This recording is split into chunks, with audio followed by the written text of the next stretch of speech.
Bonjour, est-ce que vous avez trop de choses à faire? Est-ce que vous vous sentez débordé? Est-ce que peut-être vous vous sentez perdu avec tout ça? C'est ce que justement on va voir dans cette vidéo. Qu'est-ce qui fait que vous vous sentiez débordé avec toutes ces choses à faire et puis comment y remédier? Moi, je m'appelle Dominique Jacob, je suis thérapeute psycho-énergétique et j'accompagne des femmes débordées à donner du sens à leur vie. J'ai créé un programme spécifique là-dessus qui est éprouvé puisque j'accompagne des dizaines de femmes à sortir de ça. Donc, qu'est-ce qui fait que vous avez trop de choses à faire? Le premier élément, c'est que vous vous créez des obligations.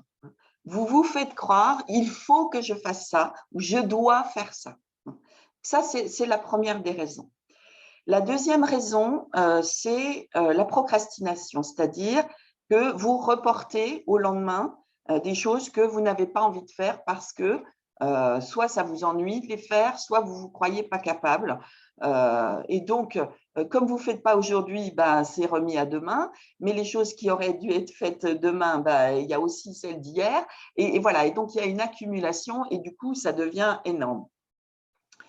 Donc ça, c'est le fait de repousser au lendemain parce qu'il y a des peurs derrière, il y a des peurs.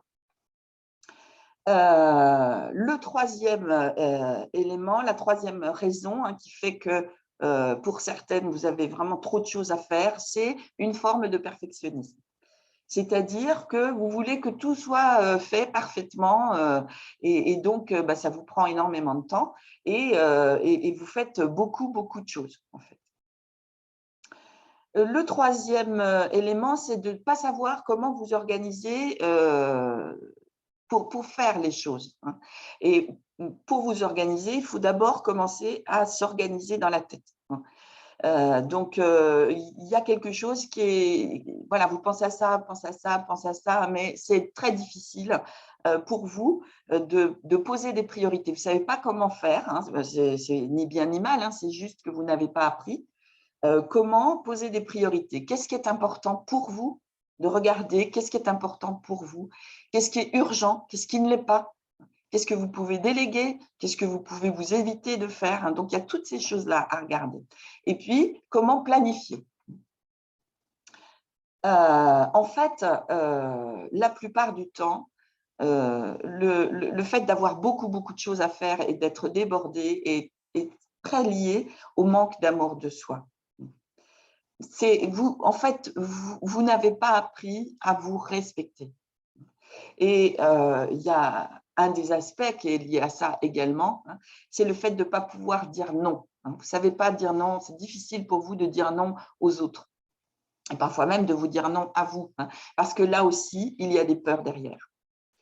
Donc, les conséquences de tout ça, d'avoir ce sentiment, d'avoir toutes ces choses à faire liées avec ces problématiques que je viens d'énoncer, c'est que, évidemment, vous vous sentez débordé. Il y a une tonne de choses à faire. C'est une liste de tâches qui s'allonge et qui n'en finit jamais.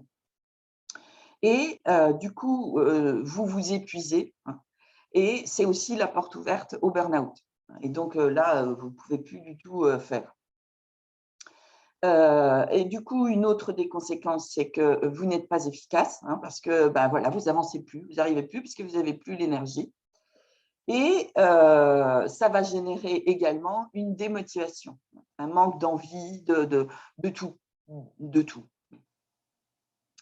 Et parfois, pour certaines personnes, ça va générer ce sentiment d'être perdu, de ne plus savoir par où commencer, de ne pas savoir quelle direction prendre. Et pour certaines, ça génère aussi beaucoup d'irritabilité. Donc, avec tout ça, c'est vraiment pas agréable à vivre. Moi, je vois les femmes que j'accompagne dans ce programme, Femmes débordées, donne du sens à ta vie, elles vivent ces éléments-là et je les accompagne à transformer ça. Alors, les remèdes à ça, c'est de sortir des obligations, sortir du « il faut », du « je dois ». Parce que oui, bon, il y a des choses, évidemment, c'est important qu'elles soient faites, mais est-ce qu'il faut vraiment? Qui est-ce qui dit ça? Donc, c'est vraiment, j'accompagne hein, les femmes, je les guide à pouvoir sortir de ça. Le deuxième élément, c'est de pouvoir vous autoriser à prendre du temps pour vous, mais du temps de qualité, c'est-à-dire, là, je vais mettre une vidéo, là vous allez avoir un lien par rapport à ça, comment prendre du temps pour soi et pourquoi c'est difficile de prendre du temps pour soi.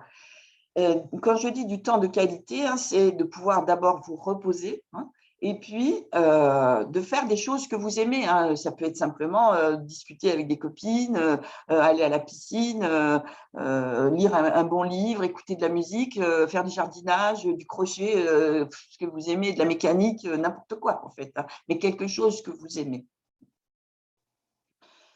Ça vous permet de recharger les batteries et d'avoir davantage d'énergie hein, et du coup d'être plus productive. Le troisième élément, c'est d'améliorer l'estime de vous, hein, d'apprendre à vous aimer en fait. Hein. Moi, je vois les femmes que j'accompagne, hein, ça fait vraiment partie, c'est un socle hein, de les accompagner à ce qu'elles puissent s'aimer davantage parce que ça passe vraiment par là. Et du coup, elles gagnent en confiance en elles. Et comme elles gagnent en confiance en elles, ben, il y a beaucoup moins de peur. Et comme il y a moins de peur, et ben, du coup, c'est beaucoup plus facile.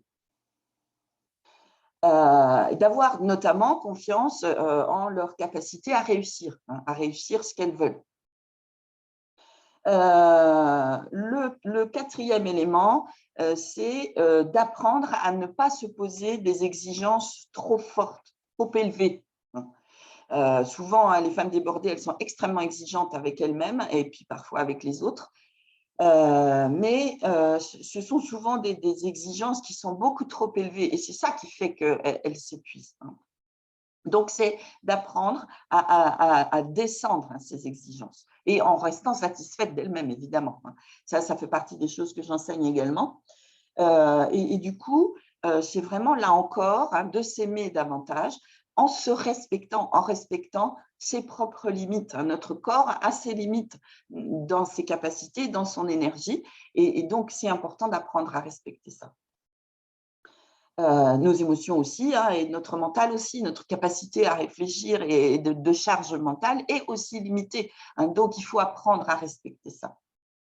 Et puis, le dernier élément qui est important, la plupart du temps, ce que je viens de vous dire au-dessus, c'est quasiment impossible à faire seul. Hein. Moi, j'ai fait cette erreur-là aussi autrefois. J'ai cru que je pouvais y arriver seule. Ben non, en fait, j'ai continué à mouliner pendant un certain temps. J'ai perdu beaucoup de temps, beaucoup d'énergie. Et quand j'ai commencé à me faire accompagner pour pouvoir arriver à transformer ça, ben évidemment, là, ça a marché. Hein. Donc, faites-vous accompagner par une personne compétente. Moi, je vois les femmes que j'accompagne, souvent, elles ont déjà vu d'autres professionnels, mais qui n'étaient pas spécifiques hein, dans ce domaine-là. Et c'est vraiment un domaine extrêmement spécifique. Et donc, c'est important de se faire accompagner par une personne qui connaît le chemin et qui est formée là-dessus. Voilà, donc pour résumer, hein, le fait d'avoir trop de choses à faire est essentiellement lié à un mode de fonctionnement que vous avez, hein, où vous prenez, où c'est difficile de déléguer, c'est difficile de trier, c'est difficile de… Voilà, tout ça. Et c'est difficile de vous aimer et de vous faire confiance parfois. Et donc, les remèdes, c'est sortir des obligations, vous autoriser à prendre du temps pour vous, améliorer l'estime et la confiance en vos capacités à réussir, apprendre à ne plus poser des exigences trop élevées, et respecter vos limites et vous faire accompagner. Voilà, j'espère que cette vidéo vous a été utile. Vous pouvez la partager. Et puis, si vous avez besoin, vous pouvez aussi me contacter, me poser des questions ou prendre rendez-vous pour qu'on démarre un travail ensemble. Voilà, bonne journée à vous. Au revoir.